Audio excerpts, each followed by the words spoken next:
दोस्तों, मैं आपको सुनाने जा रहा हूं अपनी मंडली की सदस्य रश्मि कुलश्रेष्ठ की लिखी कहानी यूं ही रहना। बुतों के बीच जिंदगी देखना कितना सुकून भरा होता है, जैसे मरुभूमि पर कोई मेघ आ लिपटा हो, जैसे नागफनी की नोक पर कोई गुलाब सरीखा फूल खिल जाए, जैसे किसी सर्द पहाड़ पर सूरज सुस्ताने लगे। यहाँ चंडीगढ़ के रॉक गार्डन में जिंदगी की यही सूरत देख रही थी मैं। सुरमई शाम बुतों के कंधों पर सुस्ता रही थी, जैसे दिन भर शहर की गलियां नापी हों, बाजार छान कर थक गई हो।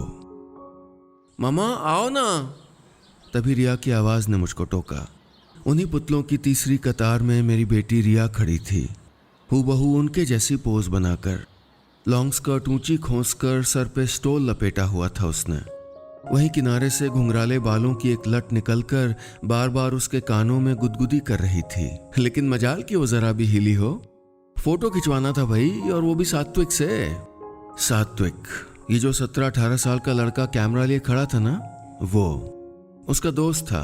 वो क्या कहते हैं आजकल के बच्चे? हाँ, BFF, best friends forever. Mama please come ना। उसने दोबारा पुकारा तो सात्विक ने कैमरा मेरी तरफ घुमाकर एक फोटो क्लिक कर दिया। ब्यूटीफुल। कैमरे के स्क्रीन पर टकटकी बांधे देखते हुए वो बुदबुदाया। मैंने हील्स उतारी और रिया के साथ खड़ी हो गई। हालांकि ट्राउजर शर्ट पहने इस फ्रेम में जरा बेमेल लग रही थी मैं। यस, 1 2 3 कहते हुए सात्विक ने एक साथ कई दफा फ्लैश चमका दिया। शाम भर वो यही करता रहा। कभी पत्थरों को लेंस में कैद करता, कभी रिया संग खुद की सेल्फी लेता। मेरे चेहरे पे कितनी दफा फ्रेम टिकाए याद ही नहीं। आसमान में रात और पार्क में पीली रोशनी हौले हौले भरने लगी। लोग अब घर लौटने लगे थे। बाहर निकलकर मैंने कलाई घड़ी पर नजर डालते हुए कहा, 8 बज गए, हम भी चलें घर? हाँ शशि आंटी, निकलते हैं। ओके रिया, कल स्कूल में मिलते हैं, बाय। हाथ हिलाते हुए सात्विक चला गया।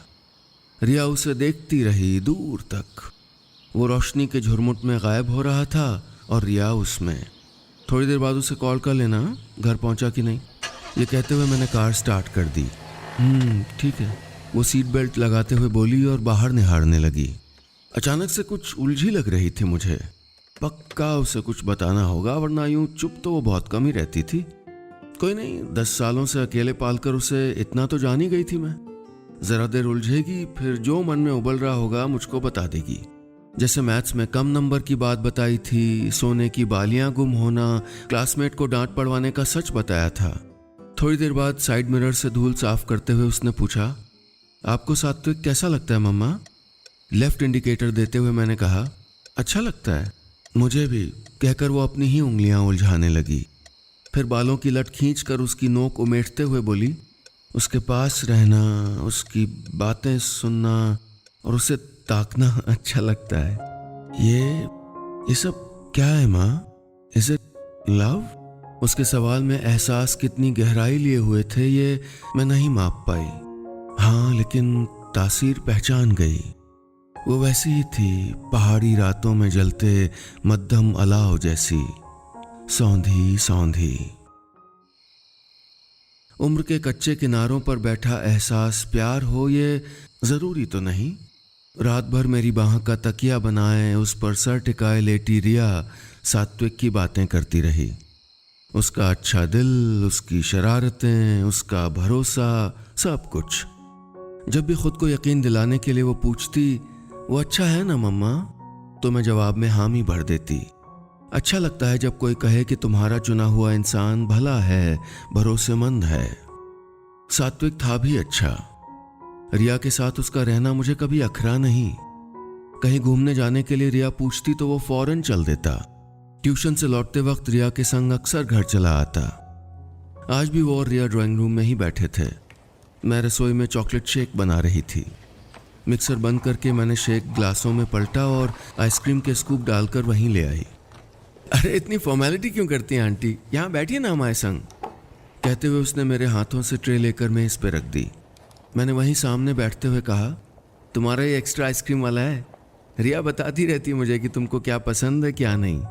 रिया का नाम लेते हुए कनखियों से उसको देखा तो वो हौले हौले मुस्कुरा रही थी। शेक बहुत अच्छा है आंटी, और डिफरेंट भी, एग्जैक्टली लाइक यू। सिप करते हुए सात्विक ने कहा तो मैं हंस पड़ी। वो बोला, अरे I am serious, you really look amazing, really beautiful. आखिर मम्मा किसकी हैं? कहते हुए रिया फुदक कर मेरे पास आई और गले में बांह डालकर झूलने लगी। मैंने गाल थपथपा दिए। रिया जब भी खुश होती तो यूं ही लाड़ लड़ाती। वो आजकल खुशी रहती थी, प्यार में थी ना, इसलिए। मैं हर रोज उसके चेहरे के रंग देख रही थी, हल्के गुलाबी से गहरे होते हुए। लेकिन कुछ दिनों से एक अजीब परत देखी मैंने, धूप छांव सी, कभी उदास कभी चिड़चिड़ी। 2-4 दफा मैंने पूछा भी कि क्या हुआ, लेकिन वो जवाब ही नहीं देती। ये बढ़ती उम्र के बच्चों का मन नाबूझ पहेली सा होता है, अपने आप रूठता है फिर मान भी जाता है। कौन जाने रिया का मन कब मानने वाला था। सुबह मैं रसोई से कमरे में आई तो देखा रिया यूनिफॉर्म की टाई बांध रही थी। मैंने उसके बालों पर हाथ फेरा और अलमारी से अपने कपड़े निकालने लगी। ट्राउजर शर्ट निकालकर पलंग पे रखा ही था कि रिया बोली, आप सूट या साड़ी क्यों नहीं पहनती? क्योंकि मैंने शुरू से यही पहने हैं और पसंद भी है मुझको। कहते हुए मैंने शर्ट की सिलवट पर हाथ फेरा दिया। मेरी सारी फ्रेंड्स की माँ साड़ी पहनती हैं, सूट पहनती हैं, आपको भी पहनना चाहिए। रिया की नसीहत में मैं ज़रा ठिठकी। उसे देखते हुए कहा, बताया ना बेटा, हमेशा से यही पहनती आई हूँ। सो वॉट मम्मा, वक्त के साथ बदलना भी तो ज़रूरी है, बदलने में प्रॉब्लम क्या है? कहते हुए रिया बाहर चली गई। मैं वहीं सोचती रह गई कि कौन से वक्त की बात कर रही थी वो, और मेरा बदलना अचानक इतना जरूरी क्यों हो गया था।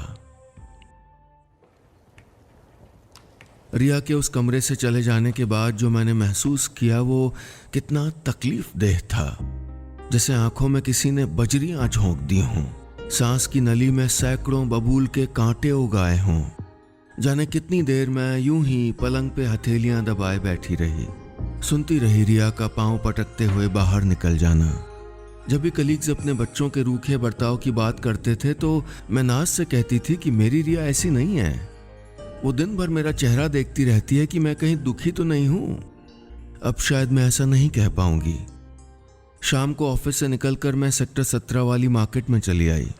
तेज लाइट्स की रोशनी में सड़कें जगमगा रही थीं। सड़क के किनारे जितने बड़े बड़े शोरूम थे उन सब में जाने क्यों बड़ी भारी भीड़ थी। मैं भी एक में दाखिल हो गई। अभी रिया के लिए मैं कट स्लीव्स डेनिम जैकेट देख रही थी कि उसका फोन आया। कहाँ हो मम्मा? आवाज अब भी तल्ख थी। सेक्टर 17 यहाँ से गुजर रही थी तो सोचा कुछ ले लूं। मैंने जैकेट घुमाकर देखते हुए कहा, मेरे लिए कुछ मत लाना, आई डोंट नीड एनीथिंग। कहकर उसने फोन काट दिया। एक हाथ में फोन, दूसरे में जैकेट लिए मैं खड़ी रही। सोचती रही कि कैसे मनाऊं उसे, कैसे उससे पूछ लूं कि क्या हुआ है मेरी बच्ची, तू क्यों इस कदर परेशान है। 16 साल की हो चुकी थी रिया। ऐसा बर्ताव कभी नहीं किया था उसने, और अब किया है तो कोई वजह होगी ना। कुछ तो होगा ऐसा जो उसके सीने में पैठ जमाए बैठा होगा। उसके मना करने के बावजूद मैं वो जैकेट लेकर चली गई, लेकिन 3 दिनों तक वो यूं ही रखी रही। चौथे रोज मैं ही उसे लेकर रिया की स्टडी में चली गई। बेटा तूने ये चेक नहीं की? पर्दा हटाते हुए मैं कमरे में दाखिल हुई तो वो जरा सा चौंकी। भूल गई थी, बेजारी से कहकर वो किताब के पन्ने पलटने लगी। मैंने कोने में रखा मोढ़ा खींचकर उसके सामने बैठते हुए कहा, सुन, मैं सोच रही हूँ कि इस हफ्ते डबल ऑफ है तो तेरे फ्रेंड्स की एक छोटी सी पार्टी कर लेते। पार्टी क्यों? उसने धीमे से पूछा। अरे ऐसे ही, कल दोस्तों को इनवाइट कर लेना और अपने सात्विक को भी। कहते हुए मैं जरा सा मुस्कुराई, लेकिन उसकी भौं के किनारे 2 लकीरें खिंच गईं, जैसे मैंने कोई गलत नाम लिया हो। कोई पार्टी नहीं, कोई दोस्त नहीं, कोई सात्विक नहीं। एक एक शब्द चबा के बोला उसने। लेकिन क्यों बेटा? हैरानी, तकलीफ, कुछ मिला जुला सा था मेरी आवाज में। क्या बताऊं आपको, ये कि मैंने उसके और उसके दोस्तों के बीच की बातें सुनी। दोस्त मेरा नाम लेके उसको छेड़ रहे थे कि आजकल बढ़ा जा रहा है रिया क्या। तो जानती हो उसने क्या कहा?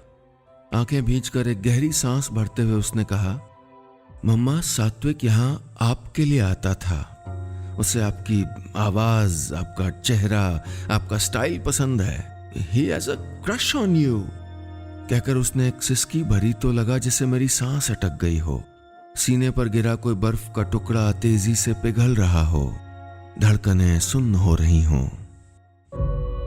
आसमान का स्याह रंग धीरे धीरे गहरा हो रहा था। बादल के गुच्छे शहर छोड़कर जा चुके थे। दूर सुखना झील से निकलता हुआ चांद जितना ऊपर बढ़ रहा था, मेरा मन उतना ही गहरा डूब रहा था, जैसे हार मानकर हाथ पांव सब शिथिल छोड़ दिए हों। रिया को रोते हुए छोड़कर मैं सीधे छत पे आ चुकी थी। अगर मैं एक पल और वहां खड़ी रहती तो शायद वाकई में दिल जाम हो जाता। छत की मुंडेर से टिकी मैं न जाने कितनी देर तक अपना सीना रगड़ती रही। रोना आ रहा था, चीखना चाहती थी, इतनी तेज कि रिया तड़प कर ऊपर आ जाए मेरे पास, सीने से भींच ले मुझे, कह दे कि माँ तुम सही हो। वो मेरे आंसू पोंछ दे और मैं उसके। तभी रिया की परेशान सूरत दिमाग में कौंध गई। मैं फौरन नीचे चली आई उसके पास। वो टेबल पे सर टिकाए एक टक खिड़की के पार दूर किसी होर्डिंग को देख रही थी। अभी निकला हुआ एक आंसू किनारे पर अटका था। रिया, उसके सर पे हाथ फिराते हुए मैंने पुकारा तो उसने आंखें मींच लीं। तुम मुझे दोषी गलत समझती हो, लेकिन बताओ मैं गलत कहाँ हूं? इट इज ही जिसने ये सब सोचा किया, और उसके मन में जो भी है ना, इट्स मोमेंटरी बेटा, अपने आप खत्म हो जाएगा। ये एज ही ऐसी है, ऐसी उम्र में लड़कों को होता है अट्रैक्शन, लड़कियों को भी। कहते हुए मैं चुप हो गई। मुझे अच्छे से याद था अपना स्कूल टाइम, जब सहेलियों समेत मेरा भी क्रश हुआ करता था अपने इंग्लिश टीचर पर। उनकी एक नज़र के लिए हम बार बार कीट्स की कविताओं का अर्थ पूछते थे। क्लास में सबसे आगे बैठते थे कि वो कुछ समझाएं तो हमें ही देखें। वो उम्र आई, वो एहसास आया और चला गया। ऐसे ही सात्विक की जिंदगी से भी चला जाएगा ये लम्हा, ये एहसास। मैंने झुककर रिया का माथा चूमते हुए कहा, बेटा ट्रस्ट मी, ये सब खत्म हो जाएगा। कौन जाने, लेकिन बाकी फ्रेंड्स की भी तो मम्मियां हैं, व्हाई ओनली यू? हाँ, क्योंकि वो सब मम्मियों की तरह रहती हैं, ये ट्राउजर शर्ट जीन्स टॉप नहीं आपकी तरह। झल्लाते हुए रिया उठ गई। तो पहले भी पहनती थी ना, कभी कभी तो तुम अपने जैसा टॉप मेरे लिए सिलेक्ट करती थी, तो अब क्या हो गया? पूछते हुए मैंने हाथ थामा ही था कि उसने झटक दिया। व्हाई डोंट यू अंडरस्टैंड कि तब बात और थी। कहते हुए वो दूसरे कमरे में चली गई और दरवाजा भीतर से बंद कर लिया। मैं वहीं दरवाजे पर खड़ी 2 मिनट बाद पुकारती रही, बाहर आने के लिए मनोहार करती रही, लेकिन उसने दरवाजा नहीं खोला। घड़ी की सुइयां खिसकती जा रही थीं। कोई 1.25 घंटा बीत गया था। शुरुआत में भीतर से सिसकियों की आवाज सुनाई दी थी, लेकिन अब वो भी बंद। मुझे फिक्र होने लगी थी। रिया प्लीज दरवाजा खोलो ना, मैं सब कुछ सॉर्ट कर दूंगी। यू डोंट वरी, तुम जैसा कहोगी मैं वैसा ही करूंगी। कहते हुए मैंने दोबारा दरवाजा खटखटाया। दरवाजा खोलते हुए उसने कहा, बदल दोगी खुद को? उसके इस सीधे सवाल का कोई जवाब नहीं था मेरे पास। आसान बदलाव को अपनाना सबसे ज्यादा मुश्किल होता है, वक्त लगता है उनमें। मन की दलीलों को सुनना पड़ता है, कोई ठोस वजह देकर खुद को समझाना होता है। 4 रोज से रिया मुझे मेरे पुराने कपड़ों में देख रही थी, वही ट्राउजर शर्ट या टॉप।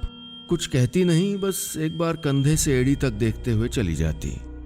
आज भी ऑफिस के लिए निकलते वक्त ऐसा ही किया उसने।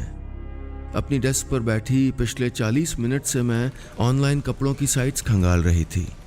कुछ जचा नहीं तो मैंने पास में बैठी अपनी कॉलीग से पूछा, ये सूट कुर्तियाँ वगैरह किस वेबसाइट से मंगाती हो?